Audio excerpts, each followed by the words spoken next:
Subscribe कीजिए 10th class गणित channel को और बेल आइकन को दबाइए लेटेस्ट वीडियो देखने के लिए। हेलो फ्रेंड्स, चलिए आज हम शुरू करते हैं चैप्टर नंबर 4 द्विघात समीकरण। कक्षा 10 है एनसीईआरटी की। प्रश्नावली 4.1 का उदाहरण नंबर 1 इस वीडियो में हम सरल करेंगे। तो उदाहरण नंबर जो 1 है उसमें 2 भाग दिए गए हैं, दोनों भाग को इस वीडियो में हम सरल करेंगे। और प्रश्नावली जो 4.1 है उसके सभी क्वेश्चन मैं आपको बता चुका हूँ, वो वीडियो आपको देखनी है तो इस वीडियो की डिस्क्रिप्शन में आपको प्लेलिस्ट का लिंक मिल जाएगा, वहाँ से आप चैप्टर 4 के सभी जो प्रश्नावली है उनके क्वेश्चन देख सकते हैं। तो चलिए हम शुरू करते हैं। तो आप वीडियो को लाइक कर दीजिए और चैनल को सब्सक्राइब कर लीजिए ताकि ऐसी वीडियो आपको आगे भी मिलती रहे, कोई भी वीडियो आपसे मिस ना हो। तो चलिए शुरू करते हैं।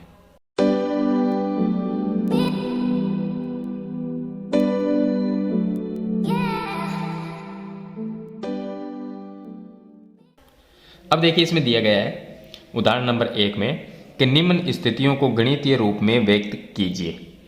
तो इसको हम गणितीय रूप में व्यक्त करेंगे।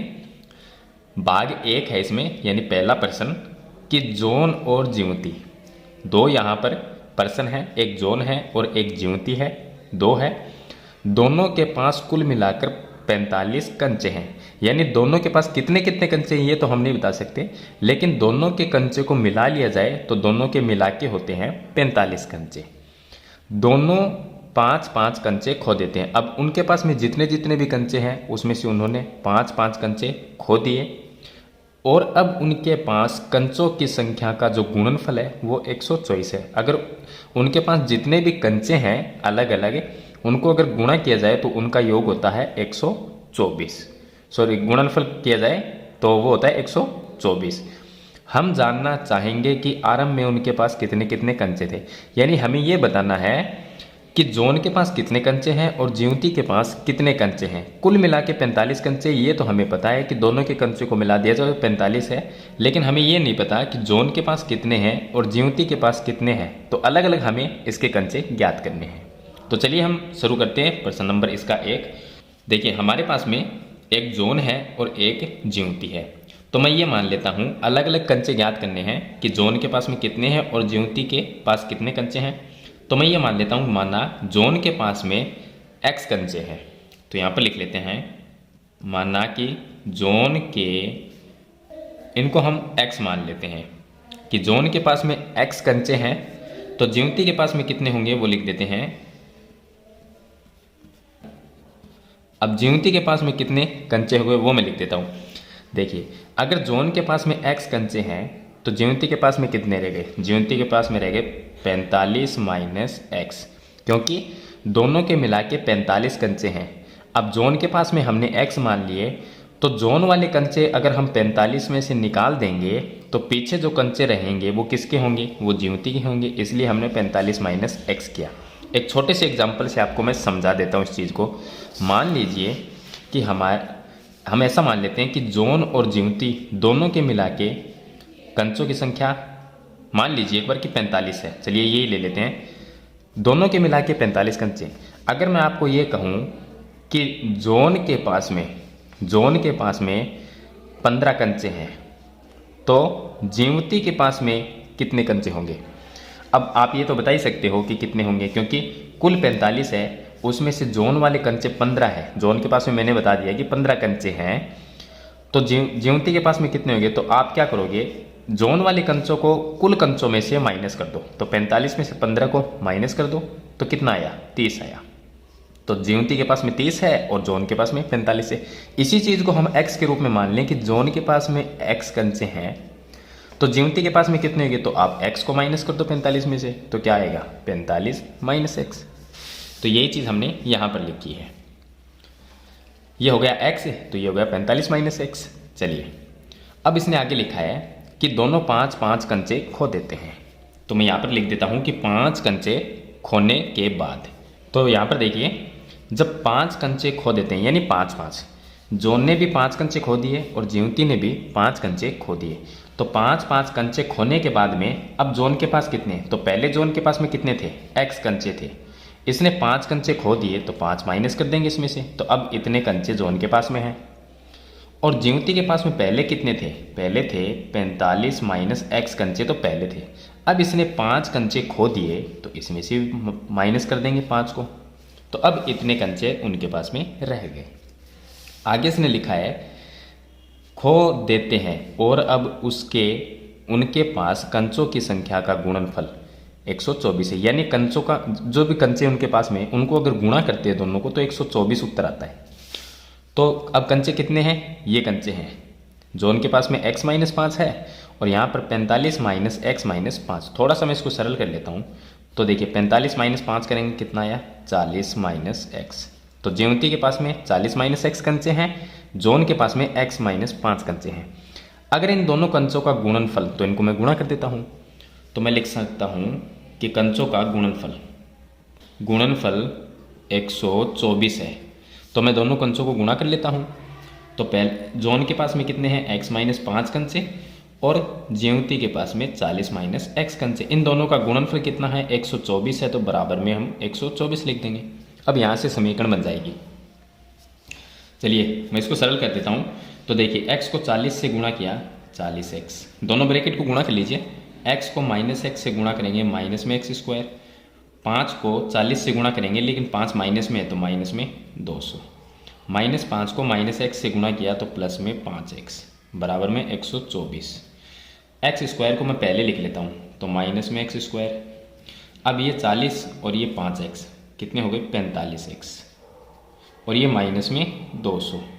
124 है, इस साइड में आ गया माइनस में 124 बराबर में 0। चलिए आगे सरल करते हैं। तो ये हो गया माइनस में एक्स स्क्वायर, ये हो गया 45x। इन दोनों को माइनस माइनस की संख्या है तो माइनस में ही जोड़ देंगे। तो माइनस में कितने हो गए, 324 बराबर 0। चलिए मैं आगे सरल कर देता हूँ इसको। तो अब देखिए ये माइनस से पूरी समीकरण को गुणा कर देते हैं। तो एक्स स्क्वायर, तो मैं माइनस से गुणा कर देता हूँ पूरी समीकरण को क्योंकि यहाँ पर माइनस है। तो एक्स स्क्वायर हो गया और ये प्लस में है तो माइनस में 45x, ये माइनस है तो ये प्लस में 324 बराबर 0। अब देखिए हमें दो ऐसी संख्या लेनी है कि जिनके टुकड़े करते हैं, यानी कि दो ऐसी संख्या जिनको जोड़ दिया जाए तो 45 आता है और उनको गुणा करें तो 324 है। ऐसी संख्या कौन सी होगी? तो देखिए ऐसी संख्या हमारे पास में एक तो हम 30 ले सकते हैं और एक 15 ले सकते हैं। दोनों को जोड़ेंगे तो 45 आएगा, दोनों को गुणा करेंगे तो कितने होंगे यहाँ पर 450। अब 450 तो 324 से बड़ी संख्या है तो हम थोड़ा सा कम लेते हैं। यहाँ पर हम इसको 1 बढ़ा के और यहाँ पर हम इसको कम कर देंगे। या आप ऐसा करो कि यहाँ से हम छोटी संख्या लेंगे तो मैं यहाँ पर ये लिख सकता हूँ 35 प्लस 10। अब आप गुणा करो, 35 को 10 से गुणा करोगे कितने आएंगे, 350।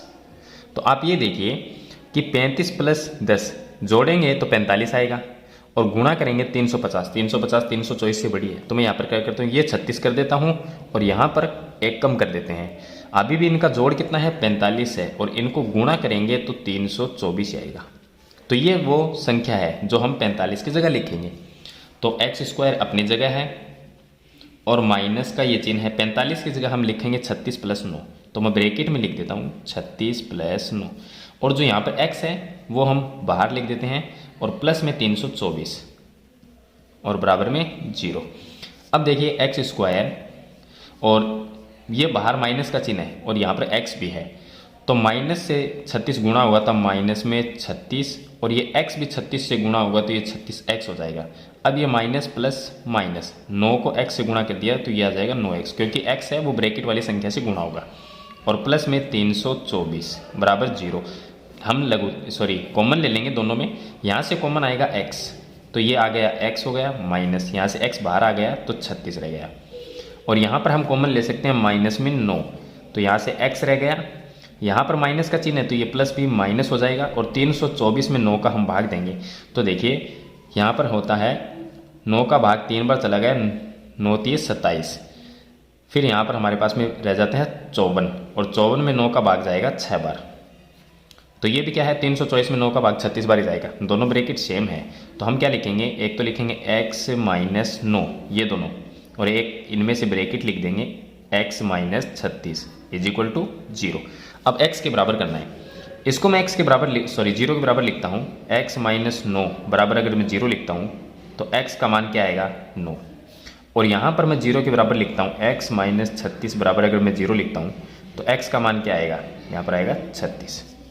इसका मतलब क्या हुआ, इसका मतलब ये हुआ कि x का मान 9 है और x का मान 36 दोनों ही हो सकते हैं, क्योंकि स्थिति दोनों ही होगी। कैसे होगी, अगर जोन के पास में देखिए जोन और ज्योति, जोन देखिए दोनों स्थिति लेंगे हम, 9 भी लेंगे और 36 भी लेंगे, और यहाँ पर हम 36 भी लिखेंगे और 9 भी लिखेंगे। अगर जोन के पास में 9 कंचे हैं तो ज्योति के पास में 36 कंचे होंगे, क्योंकि दोनों का योग कितना, 36 + 9 कितने होते हैं, 45। तो टोटल उनके पास में 45 कंचे हैं, ये हमें प्रश्न में दिया गया है कि दोनों के मिला के 45 कंचे होते हैं, 45 से ज़्यादा नहीं है। तो अगर जोन के पास में 9 कंचे हैं, इसका मतलब ज्योति के पास में 36 कंचे हैं। अगर जोन के पास में 36 कंचे हैं, इसका मतलब ज्योति के पास में 9 कंचे हैं। तो यहाँ पर ये जो इसका आंसर है, इनमें से दोनों में से हो सकता है। अगर ये 9 होगा तो ये 36 होगा, अगर ये 36 होगा तो ये 9 होगा, दोनों का योग 45 ही आना चाहिए। तो ये इसका लास्ट आंसर होगा। चलिए इसके बाद में इसका सेकंड पार्ट भी हम सरल करेंगे। अब देखिए इसका सेकंड पार्ट है, इसने दिया है कि एक कुटीर उद्योग एक दिन में कुछ खिलौने निर्मित करता है, यानी एक दिन में कुछ खिलौने बनाता है, हमें ये नहीं पता कितने बनाता है एक दिन में। प्रत्येक खिलौने का मूल्य रुपए में, यानी प्रत्येक का मतलब एक खिलौने का मूल्य 55 में से एक दिन में निर्माण किए गए खिलौनों की संख्या को घटाने से प्राप्त संख्या के बराबर है। यानी इसने ये भी नहीं लिखा कि एक खिलौने का मूल्य कितना है, इसने ये दिया है कि 55 में से।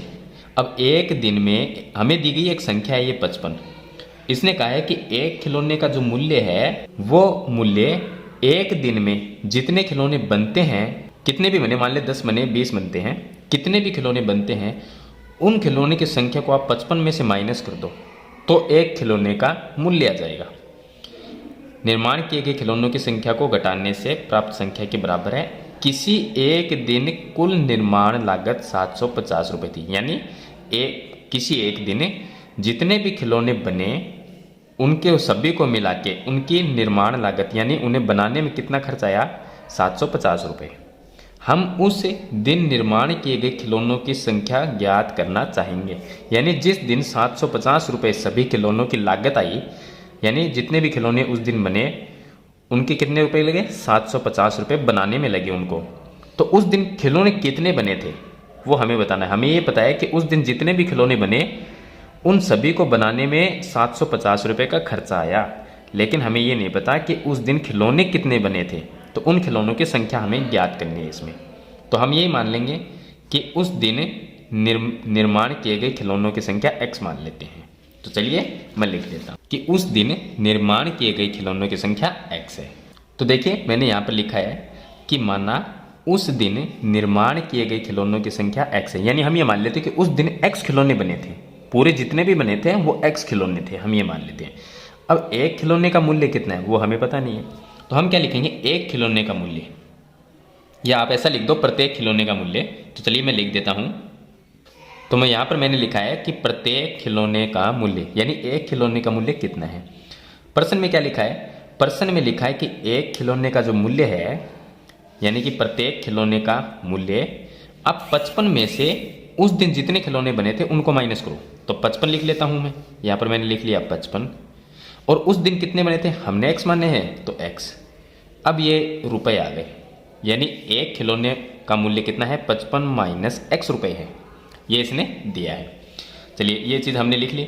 अब देखिए उस दिन x खिलौने बने और एक खिलौने का मूल्य 55 माइनस x है, तो x खिलौने बनाने में कितना खर्चा है, ये तो एक खिलौने का मूल्य है, x बनाए तो कितना खर्चा आया वो हम ज्ञात करेंगे।